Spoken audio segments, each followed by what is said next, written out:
What's going on, everybody? I want to make a quick video. Yesterday I was cutting some hickory firewood, and I'd run some of this chain quite a while ago, and it had been hanging up for a while, and I had forgotten how smooth it was, and actually how fast it is. I really don't know why I ever quit running it, other than I got hung up on the fact that, some people refer to it as safety chain, and for some reason in my head, when I think of safety, um, I think it may be slow or something, or hold you back in a way, because most of the time safety stuff, be that what it may, it does restrict you in some sense of the way, like, chaps, yeah, you won't cut your leg off, but they're sucky to move around in, you know what I'm saying? Or a hard hat, yeah, it'll help you out, but it's extra weight, it's hotter, it's just, it kind of draw back. But to me, this is not the case with this chain. This is the Oregon LPX, or also referred to as E84. That's what it says on this tie strap, the indicator tie strap. I've looked it up both ways, LPX and E84. It will pull up that chain either way, and I think Stihl makes a version of it as well. I'm not 100% sure, but I cut with this chain in particular, and it was, I'm not going to say it was dull, but it was really, really out of shape from what I normally use, because I had been practicing, when I had my square grinder, I had been practicing on this chain, so I had some cutter twos that was, at a 20-degree angle, some that was at a 30-degree angle, and they were all different lengths and all that. I don't even know if the rakers were set right, and I dulled a couple of chains yesterday because where all that wood had been drug through the mud, and it's just not feasible for me to sit there and take the time to knock all the bark off of it or dirt off of it to cut. There was some piled up, and there was dirt and mud under it from where the excavator had packed it over there. So, needless to say, I got into the dirt some. And I went through just about all my chains that I had brought, and I brought this one just grabbed it off the rack, really not paying attention, and I put it on the saw, and it was probably one of the best cutting chains that smoothest. I ain't gonna say it was the fastest, because they all was cutting pretty fast, but it was right up there with the fastest, and it was the smoothest. I was thinking to myself, I'd rather cut with this chain than narrow chain I had run that day. So I thought I'd make this video and tell people, don't get hung up on the safety aspect of it. I know a lot of hardwood timber fallers that run this chain because they bore cut like I do. I probably 90% bore cut.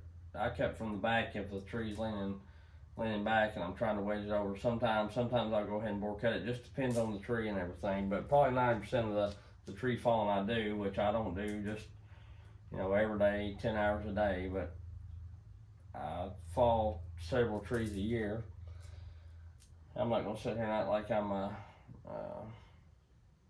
do that every day for a living. I don't. It's a side hustle, and that's what it is. But I do, in the summertime after work, if I got stuff lined up and it ain't too hot, then I'll cut 4 or 5 hours of the afternoon till dark, and then all day on Saturday. So I'm still putting probably 20 to 30 hours a week on a saw a lot of times. So anyway, this chain has this little kicker here. And to me, other than adding weight, and you can see I'm about at the end of the life of the chain. It just come off the grinder.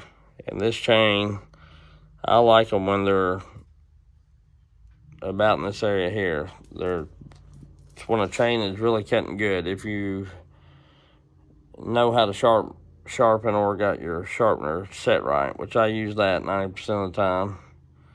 But anyway, and I don't see, other than helping, you know, this little bumper, giving a ramp to the drag or the raker, what it would affect, because it's still full chisel chain. It's got a square profile. Now, if you get this chain and use a semi chisel, the rounded stuff, then yes, most definitely you're going to be cutting a little slower than what this would cut, or like a normal chain would cut. But this thing, I've got the drags probably set. My raker gauge is about wore out on the hardwood setting. It's about time for a new one. So I filed these rakers. So I'm probably in between the hardwood and the softwood setting. I think the hardwood setting is 25 and the softwood's 35. So I'm probably about 30 thou on the rakers. And I'm still quite a ways away before I'm going to be into the safety part of it, and I may never get into it, but if I do, all you gotta do is file it down a little bit and get it even, so it's not that huge of a deal. Plus, if you're cutting hardwood, bore cutting, you don't want a raker that's a 25 thou raker is about as low of a raker as I'd want to go. I just went down a little further on these because I'm going to use this for cutting firewood. Like I said, I used this yesterday and it really, really impressed me. And so I just want to share, don't be scared of this chain. It was made for professionals in a way. It says it's a professional made chain, so it's not like it's just a homeowner grade chain. And it depends on what kind of cutting you're doing too. But if you're trying to bore cut or learning to bore cut, or if you're just a guy that wants a smooth chain, then I'd recommend this. And we're going to do some testing this chain against one of my other chains and see which one's faster or whatever, or see if they're comparable. I'll try to get a chain that's near the same life and set the rakers the same, and we'll see. And depending, if that bites into the wood a little more, it may even slow you down some if the rakers are set the same, which you can tune any chain to be faster or slower by the rakers, how much wood it's pulling. And it depends on the saw. If you got a really stout saw, you may get through it faster with a lower raker versus a higher raker. And if you got a weaker saw, a higher raker may go through faster than one that pulls the saw way down. So there's a lot of things that go into it, and a lot of people don't grasp it. I'm not trying to be mean, but they just don't understand. They think they know by what they've been told by others and what they watch on YouTube. And don't take my word for it. By all means, you go out and do your own testing. But I'm going to do some testing with this, and I'm also going to test. This is another LPX chain that I've not run, and I have these chains. Like I say, I put them up. They come on a saw, and I got in my head about safety and all that, and I just went back to running these chains for some reason. I had run these some before and never really paid that much attention to it, but yesterday I did. And anyway, but I've got this one square, hexa on one side, still hexa on one side, and I got it round filed on the other. And it's actually my round file. I took a file to it, just so. Trying to get one that ain't got a lot of dirt on it so you can see.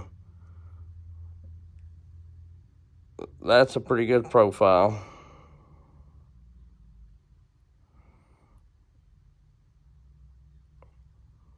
It's not the best in the world, I'm sure, but it'll cut. I don't have a great big hook in it. I don't like a deep hook. I like the hook to look about like that. So anyway, and like I say, the other side is hexa, so it's gonna, of course, look like a hexa, but. And the rakers are set the same height and everything. So I want to see which one is faster. If this, chain pulls harder one way or the other, we'll be able to tell.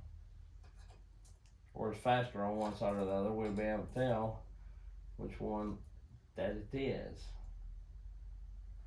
Let's see, if it pulls to the left, the hex will be faster. If it pulls to the right, the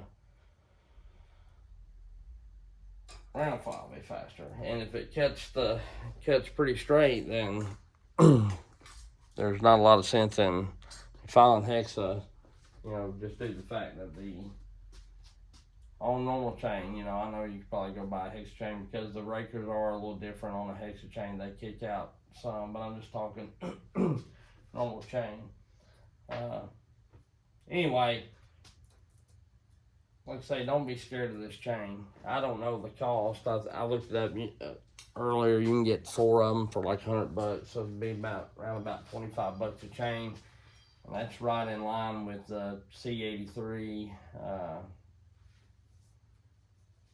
and the other Oregon EXL and things like that. So the price is really not that much difference. And I'm going to say if you're cutting a lot of hardwoods, try that chain. I think you'd be shocked at, if you set it up right now. That goes to say too, if you got it set up right, you'd be surprised at how smooth it is. Like, I was really shocked by it. This chain on Husqvarna Sawn, that's your Cadillac, and then you're get hardly no vibration at all. So anyway, I'm saying I don't see what the bumpers. The only raker gauge I know that may not work with that would be the West Coast saw style, and and it may work all right. I don't know. I ain't tried it. Now this chain, it might be a problem to file the rakers because it's got this the whole way back, so that's going to be hitting on your gauge or something.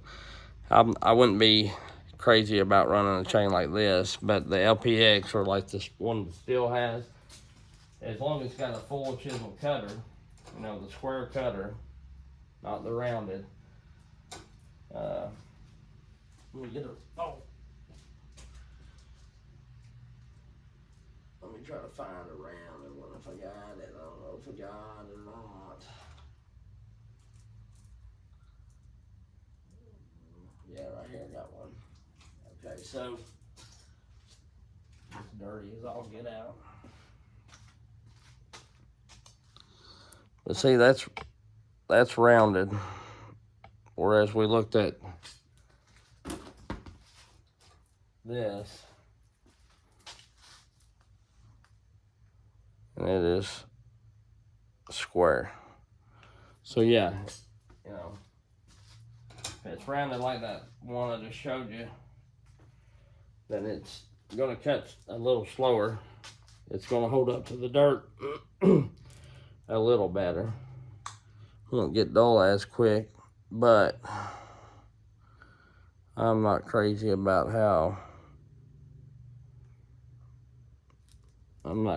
selling chisel chain. I mean, they're all right. Don't get me wrong; they'll cut, but they're not that special to me. And these, I mean, even if it's a little slower, if you like smooth, then it might be worth a shot. Because, like I say, I'm not racing when I'm felling trees. I don't know anybody that I've seen ever run to a tree as hard as they can go. Most people take their time cleaning it out and all that. So if it's smoother and easier on you, and you get less fatigued at the end of the day, you can do more work. Just like what I say about packing this lighter saw, the 562. Yes, it's a little slower than these 3 572s, any of these three. It's a little slower, but it's quite a bit lighter, and I can wheel that thing around. And yeah, I'm not gonna go cut no 3 foot, if I had all day long, I knew I was gonna cut 3 foot trees, and most definitely would not take that saw to cut with. But for the most part, that saw does everything, what needs to be done. So anyway, we'll catch y'all later. I just thought I'd share that. Have a good one. Like, subscribe, follow, and do all that kind of stuff if you haven't.